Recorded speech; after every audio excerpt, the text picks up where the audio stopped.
పోతులూరి వీరబ్రహ్మేంద్ర స్వామి అంశతో మీరు పుట్టారని చెప్తున్నారు. అలాగే ఈ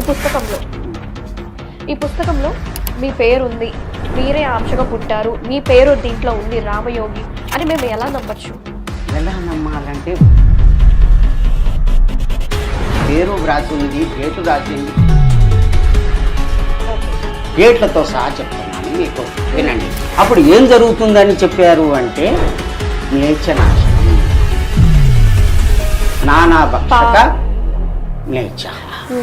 వాళ్ళకు నీతి నియమం అనేది భక్తి లేకుండా ఏదంటే అది ఇక వాళ్ళు ఏం చేసినా కానీ అది ధర్మమే అంటారు. ఎప్పుడు 25లో ఎక్కడి వరకు అంటే అంటే ప్రపంచ దేశాల్లో కానీ వాళ్ళంతా కూడా పోతారు. అగ్ని యొక్క ప్రళయం జరిగింది, ఆ యొక్క ఉత్పాతాలు జరుగుతున్నాయి. ఇదంతా ఏమిటికి అంటే పాపం ఎక్కడ ఉంటే భూకంపం అక్కడ వస్తుంది అని చెప్పి అందుకని సైన్స్ ఏమని చెప్తుంది, ఈ భూమి ఇంకా 200 సంవత్సరాల్లో మనం ఖాళీ చేయాలని చెప్పి మార్స్ లో అక్కడ రీసెర్చ్ జరుగుతుంది, అలాగే మూన్ మీద కూడా రీసెర్చ్ జరుగుతుంది, చంద్రమండలం మీద కూడా. మనం ఇక్కడ నుంచి ఖాళీ చేసి అక్కడికి వెళ్ళిపోతాం, సైంటిస్ట్ పోదామని మనం ప్రయత్నం చేస్తున్నాం, సైంటిస్టులు ప్రయత్నం చేస్తున్నాం.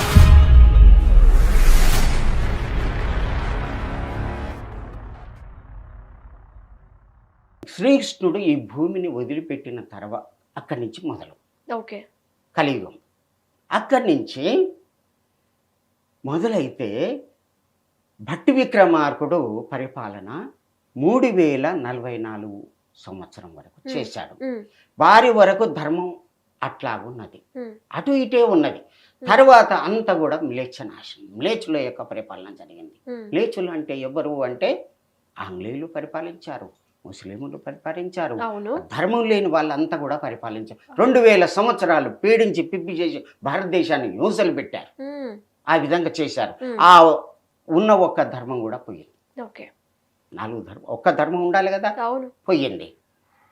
నలంద విశ్వవిద్యాలయం, నలంద 20,000 మంది విద్యార్థుల్ని హతమార్చారు, 2,000 మంది అధ్యాపకుల్ని చంపేశారు.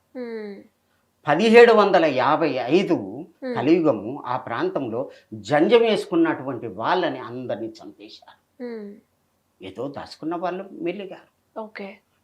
అది ఆ జంజాలని యజ్ఞం చేశారు. శూద్రులే రాజులయ్యారు. అప్పుడు కలిగి యొక్క ప్రభావం ఆ విధంగా ఉన్నది. ఇప్పుడు భట్టి విక్రమార్కుని వరకే అంతంత ఉన్నది, తరువాత అంతం మ్లేచ్చుల యొక్క పాలన. మ్లేచ్చులు అంటే ఎవరు, మన భారతదేశం ఏ విధంగా ఉంది, షష్ఠిర్ వదంతి షష్ఠి అనేటటువంటి మన భారతదేశము 60 అంటే ఆంగ్లేయులు వస్తారు, 60 అంటారు, ఆ పదాన్ని 60 అంటారు. అంటే ఆంగ్లేయులు వస్తారు. పానీయం వదంతి, పానీయము సంస్కృత పదం, వదంతి అంటారు, పానీ అంటే ముస్లిమ్స్ పాలన జరిగింది. మొత్తం ఆంగ్లేయులు ముస్లింలు ధర్మం అనేది లేకుండా అధర్మంగా పరిపాలన చేసి ఇది చేశారు. ఇప్పుడు 5,000 తర్వాత నేను వస్తాను అని చెప్పారు. ఎవరు? వీరబ్రహ్మేంద్ర స్వామి. రాబోయేటటువంటి కాలం కలికి భగవానుడు రావాలి. అయితే భాగవతములో ఒక శ్లోకం ఇచ్చాడు, యదా చంద్ర సూర్యచ్చ అనేటటువంటి శ్లోకంలో, భాగవతంలో 12వ స్కందము 2వ అధ్యాయము 24వ శ్లోకములో ఏమని ఇచ్చాడంటే, యదా చంద్ర సూర్యచ్చ, చంద్రుడు సూర్యుడు బృహస్పతి ఏకరాశిలో ప్రవేశించినప్పుడు, పుష్వే నక్షత్రములో ప్రథమ పాదములో ప్రవేశించినప్పుడు కృతయుగం వస్తుంది అన్నాడు. అది 1/8/1943లోనే వచ్చింది. 43లో వచ్చింది. అంటే దీని అర్థం ఏంది? కలియుగం పోయింది, కృతయుగం వచ్చిందని అర్థం కదా. వారు తప్పుడు రాయటానికి వీల్లేదు కదా, వారి వ్రాత ప్రకారం అది కరెక్ట్ కదా. కాబట్టి అక్కడి వరకే కలియుగం, ఘోర కలియుగం ఇది అయిపోయింది, అక్కడి వరకు అంతమయ్యింది, కలియుగం అంతమయ్యింది. మరి ఏంటి ఇంకొక 2035 సంవత్సరాలకే కలియుగం అంతమవుతుందని చెప్తున్నాను. డేట్ ఇచ్చిండు అక్కడ. ఎవరు? వేద వ్యాసులు ఇచ్చారు. 1/8/2043కు ఆ డేటు ప్రకారంగా కలియుగం అంతమవుతుంది అన్నాడు. అక్కడ 4,32,000 సంవత్సరాలు అన్నాడు, అవును. ఇక్కడ 5,000కే ఎండిచ్చాడు. ఆ. అంటే అర్థమైంది అంటే అంతర్యుగం వచ్చింది, ధర్మం నిలపటానికి ధర్మయుగం వస్తుంది అని చెప్పాడు. కలియుగమే ధర్మయుగం వస్తుంది. ఓకే. దాన్ని పరిపాలించడానికి కలిగి భగవానుడు వస్తాడు, వచ్చాడు. భూదేవి, దేవేంద్రుడు, మునులు అందరూ కూడా 1891 కరనామ సంవత్సరములో వైకుంఠం పోవడం జరిగింది అని చెప్పి గోవింద వాక్యాల్లో రాయడం జరిగింది.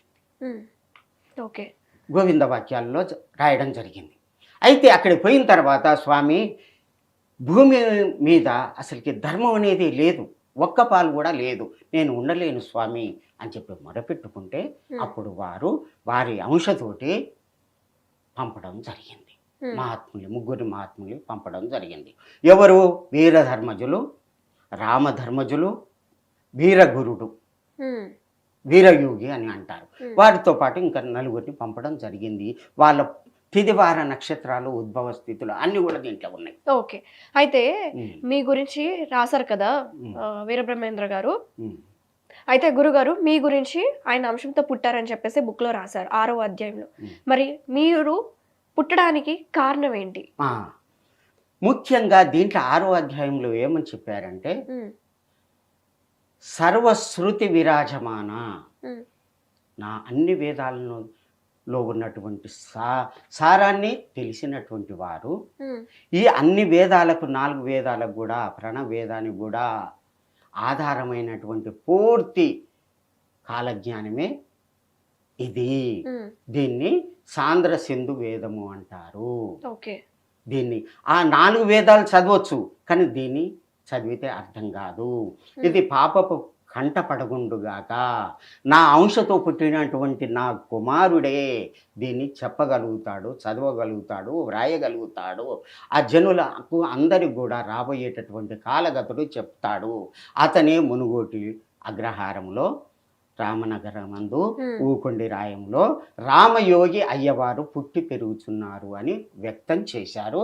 ఇది నేను యథాతథంగా ఎవ్వరు చేయబెట్టనటువంటి విషయాలన్నీ కూడా నేను చెప్తున్నాను. 30 సంవత్సరాల నుంచా?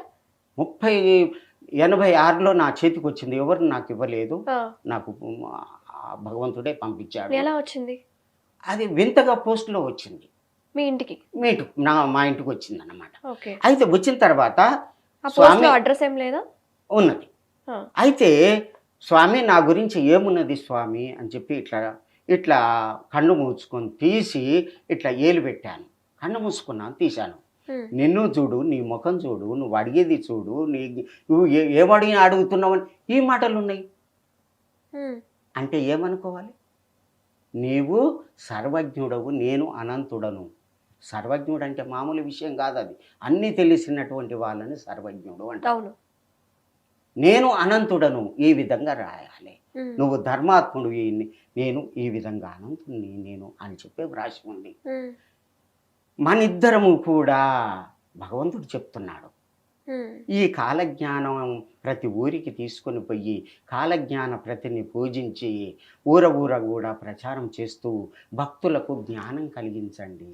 ఇప్పటి వరకు మీరు ఎన్ని ఊళ్ళు తిరిగారు?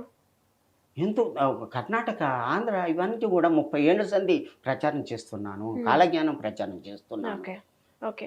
అయితే గురుగారు మనం చూసుకుంటే మన ప్రకృతిలో ఈ భూకంపాలు, సునామీలు, అలాగే ఆడపిల్లల మీద అత్యాచారాలు ఇవన్నీ ఎక్కువైపోతున్నాయి. మరి దీనికి బ్రహ్మంగారు ఏం చెప్పారు? ఇది మనం అరికట్టలేము. ఇది భగవంతుని ఇష్ట ప్రకారంగా జరుగుతుంది. ఎందుకు అంటే మనకు కలియుగం అంతపోయింది కదా, ఆ కలి యొక్క ప్రభావం ఏమున్నదంటే బంగారం మీద అతని యొక్క ఇది ఉంటుంది. బంగారం ఎవరు వేసుకుంటే వాళ్ళ మీద మైండ్ని ఇది చేస్తాడు, డైవర్ట్ చేస్తాడు అన్నమాట. అంటే ఏ విధంగా గురుగారు? ఇప్పుడు అతను ప్రవేశించేటటువంటి ఉండేటటువంటి స్థానాలు అదన్నమాట. బంగారము, జూదము, తాగడము, వ్యభిచారము, ఇవన్నీ కూడా 6 ఉన్నాయి. ఈ 6 క్రియలు అతను ఉండి దాంట్లో ఆ పనులు చేయిస్తూ ఉంటాడు అన్నమాట. అది కలి యొక్క ప్రభావం వల్ల. ఆ విధంగా అతను మానవుల్ని పీడిస్తూ ఉంటాడు. ఉహు. అది దూరం కావాలంటే యజ్ఞం చేయాలి, యోగం చేయాలి, ధ్యానం చేయాలి. ధ్యానం చేసినటువంటి వాళ్ళ తెరువు రాడు. ఓకే. ఉమ్, ఆ, అయితే స్వామి చూడండి, ఉమ్, ఇది 2025. ఉమ్, ఈ సంవత్సరం ఎలా ఉండబోతుంది? ఉమ్, మనం ఆల్రెడీ ఏప్రిల్ సగం దాకా వచ్చేసాము. ఉమ్, ఇప్పుడు రాబోయే మే నుంచి ఉమ్, డిసెంబర్ వరకు ఎలా ఉండబోతుంది? ఉమ్. అయితే కలియుగము 5,000 వరకు లెక్క ఇచ్చాడు. అవును. తర్వాత 5,000 కలియుగ సంవత్సరాలు. భగవాన్ యొక్క ఉద్భవము ఈ విధంగాని ఉమ్, చెప్పుకోవడం జరిగింది. ఉమ్, వారు 26/6/1934లో జన్మించడం జరిగింది. ఉమ్, వారే వీరధర్మజులు, ఉమ్, వారే కలికి అవతారం, వారే యానగుందిలో జన్మి ఉన్నారన్నమాట. ఉమ్, వారు ఎప్పుడు జన్మసేవ్యం భక్తిప్రదం ప్రదోష తీర్థం ప్రయాగమాదము ఆనగుంది. ఉమ్, ఆ ఆనగుంది ఎటువంటిది అంటే జన్మను తరింపజేసేటటువంటిది, భక్తిప్రదమైనటువంటిది, ముక్తినిచ్చేటటువంటిది. అటువంటి యానగుందిలో వీరధర్మజులు అనేది ఉంటారు. ఓకే. వారి యొక్క ఆశ్రమం పేరు సూర్యనంది అని వ్రాశారు. ఉమ్, వారే కలికి అవతారము అని వ్రాశారు. సూర్యనంది. సూర్యనంది మనకు ఆ. ఇక్కడ కొడంగల్ తర్వాత యానగొంది వస్తుంది. ఉమ్, కర్ణాటక తెలంగాణ బార్డర్లో ఉంటుంది. అక్కడ ఉమ్, వారు అన్నం లేదు, నీరు లేదు, నిద్ర లేదు, ఎప్పుడు ధ్యానం చేస్తుంటారు. ఎక్కడంటే అక్కడ ప్రకాశం అవుతారు. అటువంటి శక్తితోటి వస్తారు. ఉమ్, వీర బ్రహ్మేంద్ర స్వామి వ్రాసినటువంటి వ్రాతలన్నీ కూడా అమ్మగారి గురించే వ్రాశాడు. ఉహు. వీర బ్రహ్మేంద్ర స్వామి ఎటువంటి వారు? చనిపోయినటువంటి వాళ్ళని బ్రతికించాడు. అవును. పొలేరి రా అంటే గ్రామదేవత వచ్చి నిప్పు పట్టుకొని వచ్చింది. ఉమ్, వారి యొక్క మహిమ చేత ఆ అందరిని కూడా కుల మత భేదాలు లేకుండా అవును. చాపకూడి పెట్టి అందరికి భోజనం చేశాడు. అందరూ భగవంతుని రూపం అని అన్నారు. కులమత భేదాలు లేదే అన్నాడు. కక్కడ ఏం చేశాడంటే, నీ యొక్క శరీరంలో ఈ విధంగా ఉంటాయి, చక్రాలలో దేవతలు ఉంటారు అంటే చూస్తా అని చెప్పి కత్తితో నాకుతాడు. అయ్యో ఏడుస్తూ ఉంటే అప్పుడు ఆ అమ్మని బతికిస్తాడు. ఎంత శక్తి ఉంటే బతికియాలి. అవును. మనం పిలిస్తే వస్తుందా గ్రామదేవత పోలేరమ్మ? రాదు కదా. మరి వారు పిలిస్తే వచ్చింది, నిప్పు పట్టుకొని తీసుకొని వచ్చింది. ఓకే. అట్లాగే సిద్ధ ఆ కుక్కను తిను అంటే ఆయన బ్రహ్మంగారి అంతటి గురువు లేడు, సిద్ధయ్య వంటి శిష్యుడు లేడు. అవును. స్వామి గురుదేవా అని చెప్పిండు. ఆడ కూర్చున్నాడు. కూర్చోగానే ఆ కుక్క కాస్త మాయమైపోయింది, పండ్లు పలహారాలు. అవును. ఇటువంటి మహిమలు చూపినటువంటి మహాత్ముడు వ్రాసినటువంటిది ఈ కాలజ్ఞానం తప్పు కాదు. ఓకే. మరి ఇప్పుడు వారి అంశతోటే వారే నేను, నేనే తాను అని చెప్పారు బ్రహ్మంగారు. ఎవరు? మా వీరధర్మజులు, యానగుందిలో ఉన్నటువంటి వీరధర్మజులే నేను, నేనే తాను అని చెప్పారు. ఓకే గురుగారు. అయితే వారు ఏం చేస్తారు? వారి యొక్క మహిమలు ఏంటివి? ఆకాశంలో తిరగడం, ఎక్కడంటే అక్కడ మాయమైపోయి తిరగడం, అన్నం లేదు, నీరు లేదు, నిద్ర లేదు. అటువంటి స్వరూపం మాణికేశ్వరి మాత. వారిని వీరధర్మజులు అంటారు. ఓకే. వారి యొక్క సేవకుని నేను, వారి నా పేరే రామధర్మజులు, రామయోగి. రామయోగి. రామయోగి ఆ బ్రహ్మంగారు రాసిన వ్రాతలకు సత్యరూపం నేనే. ఓకే. ఇది వ్యక్తం చేయటానికి, భూమి మీద వ్యక్తం చేయటానికి నా జన్మను ఆ భగవంతుడు ఇచ్చాడు. మీ ముందుకు వచ్చాను. ఈ కాలజ్ఞానంలో ఈ విధంగా ఉంటుంది అని చెప్పడానికి ఆ భగవంతుడే సాక్షాత్. స్వామి అయితే నేను అన్నట్టు ఎన్నో దారుణాలు జరుగుతున్నాయి మన ప్రపంచంలో. అలాగే చెట్లను కొట్టేయడం కావచ్చు, పెద్ద పెద్ద బిల్డింగ్లు కట్టేయడం కావచ్చు, టెక్నాలజీ పెరుగుతుంది, ఏఐ టెక్నాలజీలో మనం బతుకుతున్నాం. రాబోయే టెక్నాలజీ ఎలా ఉండబోతుంది? మనుషుల్ని ఏ విధంగా మార్చేస్తుంది? చూడండి, ముఖ్యంగా 43 వరకు కలియుగం అంతమని చెప్పుకున్నాం కదా. అది కొద్దిగా ముందుకు తీసుకుందాం, అది అర్థం చేయడానికి, ప్రజలకు అర్థం చేయడానికి.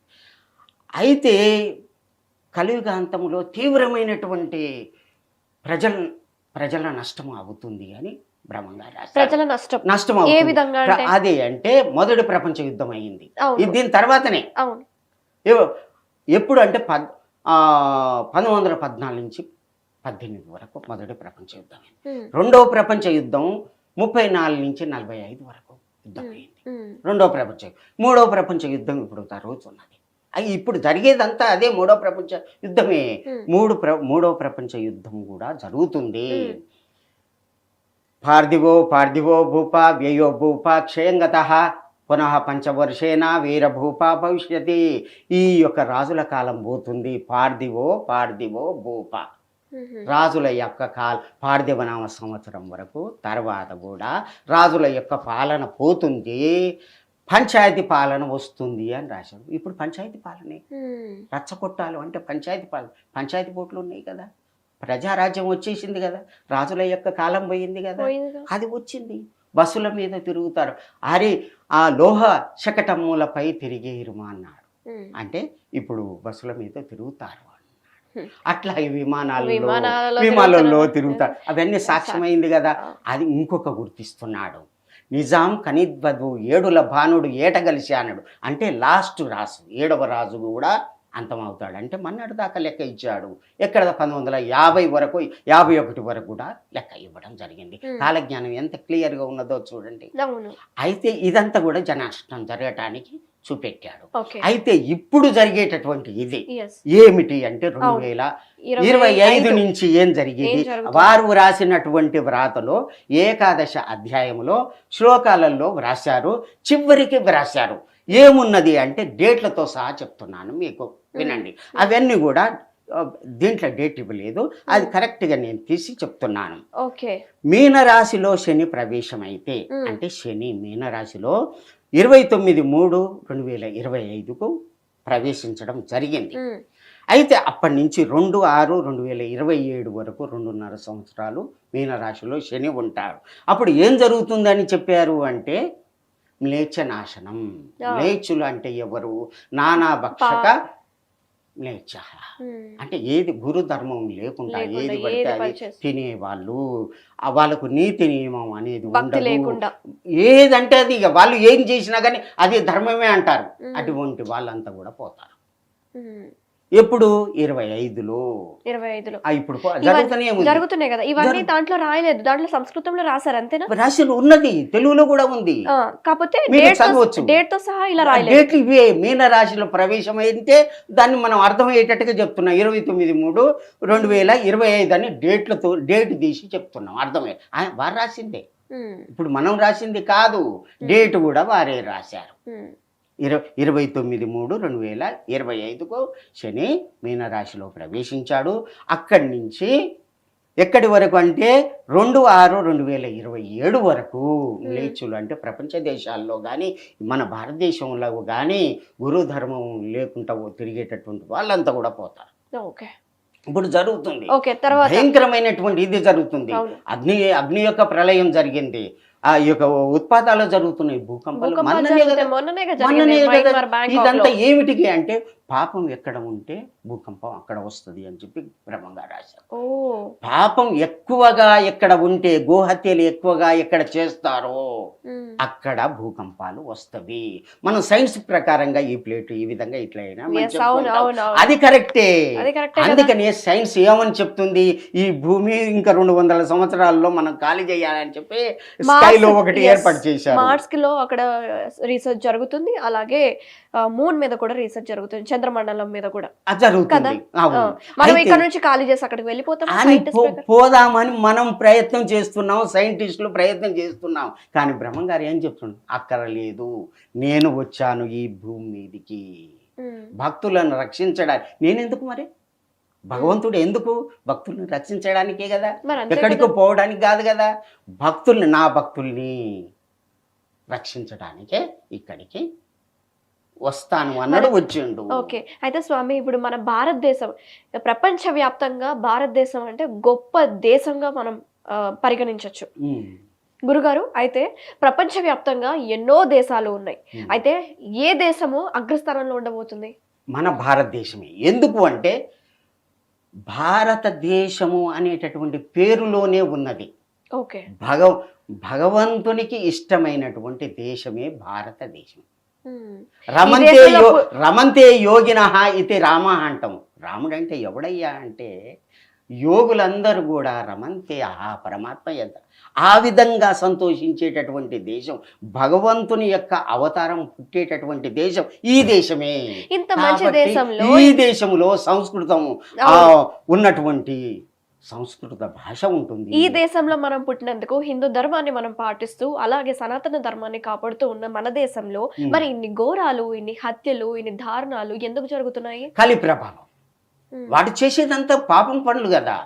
వాడు బంగారం అందరు వేసుకుంటారు కదా, వాళ్ళ యొక్క మైండ్ భ్రమణం చేస్తాడు. ఇప్పుడు తాగుతుంటారు, అందరు తాగుతుంటారు, వాళ్ళ యొక్క మైండ్ని ఇది చేస్తారు. వాళ్ళు ఏం చేస్తారో వాళ్ళకే తెలియదు. ఆ తప్పుడు పనులు కూడా వాళ్ళందరూ చేస్తుంటారు. దానివల్ల నష్టమైపోతున్నారు. పేకాట ఆడతారు, నష్టమైపోతున్నారు. అమ్మాయిలు ఈ విధంగా జరుగుతుంది, నష్టమైపోతున్నారు. ఇది కలి ఉండి వాళ్ళతోటి చేయిస్తుండు. వాడిని చంపడానికే వచ్చిండు కల్కి భగవాన్. ఓకే, ఇప్పుడు 2026 సంవత్సరం తర్వాత మన పరిస్థితులు ఎలా ఉండబోతాయి? ఎలా ఉండదు అది సీరియల్ అయి చెప్తున్నాను. ఇప్పుడు మ్లేచ్ఛ నాశనం. మ్లేచ్ఛులు అంటే ఇదంతా ఇదే. పాపం చేసే వాళ్ళు వీళ్ళంతా పోతారు. ఎప్పుడు అంటే 2027 మధ్యలో ఈ విధంగా పోతారు. తర్వాత మేషరాశికి శని వస్తున్నాడు. ఎప్పుడు అంటే 3/6/2027 వస్తున్నాడు. వచ్చి 7/8/2029 వరకు ఉంటున్నాడు. మన భారతదేశంలో మంచిగా ఉంటుంది.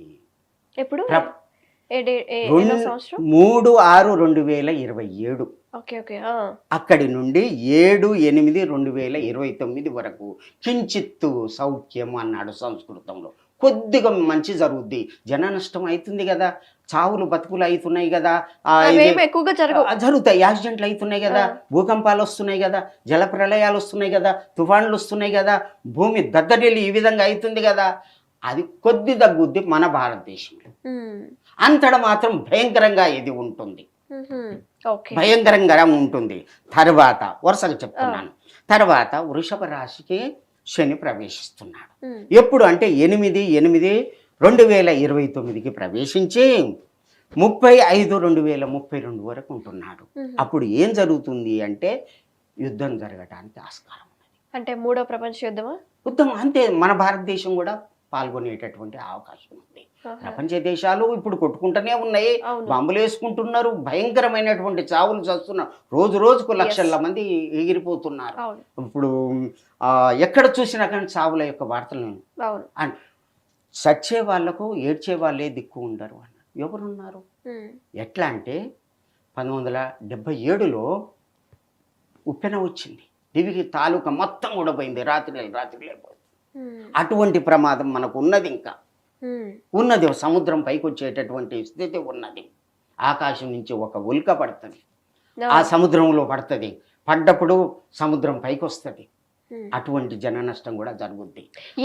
అయినా సరే అంతం అనేది ఉంటుంది. అయితే ఈ విధంగా జరిగేటప్పుడు ఏమైంది అంటే యుద్ధం కావచ్చు, జన నష్టము కావచ్చు, పంచభూతాల యొక్క ప్రళయాలన్నీ కూడా ఇప్పుడే మొదలవుతున్నాయి. కాబట్టి విపరీత జనులంతా సచ్చేరు. హరి గోవింద గోవింద బ్రహ్మము, శివ గోవింద గోవింద బ్రహ్మం, ఏ మందు నేనింక చాముండి ముందర ఆనందమన చిందాడి తీరా. నాయన రాబోయేటటువంటి కాలంలో ఆనందం ఆనందం బ్రహ్మానందం సత్యయుగం వస్తుంది నాయన. ఎప్పుడు స్వామి? ఇప్పుడు వచ్చేటటువంటి అదే క్రియలు చెప్తున్నాను. ఇది అయిపోయిన తర్వాత అటువంటి సత్యయుగం వస్తున్నది. ఇప్పటికే సత్యయుగం అని చెప్పాం కదా, 43కు అని చెప్పాం కదా, మళ్ళీ ఇంకో డేటు ఇస్తున్నాడు.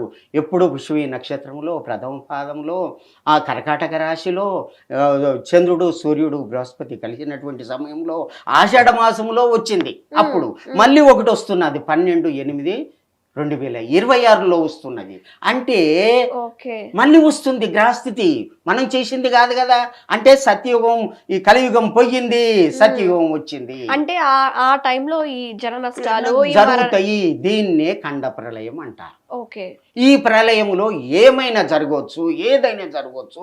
దాన్ని ఆపటానికి ఎవరు, శ్రీకృష్ణుడు ఆపలేదు. వాళ్ళ యొక్క సొంతం భార్యల యొక్క సంతానాన్ని కొడుకులు కొట్టుకొని చస్తుంటే ఆయనే ఆపలేదు.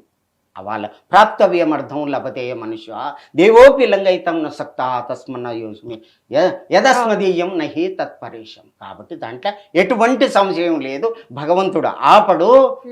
ఆ విధంగా జరుగుద్ది, జరిగి తీరుతుంది అని చెప్పి బ్రహ్మంగారు చెప్తున్నారు. చెప్పలేదంటనకపోయేరు నరులార గురుని చెరిమొక్కిత బ్రతకని ఇచ్చారు. నాయనలారా నేను చెప్పలేదని అనగండి అని బ్రహ్మంగారు చెప్తున్నాడు. గురువుని ప్రార్థన చెయ్యండి, అటువంటి వాళ్ళే బ్రతుకుతారు. రామ రామ అనని వారు రాలిపోదురు తెలుసుకోండి.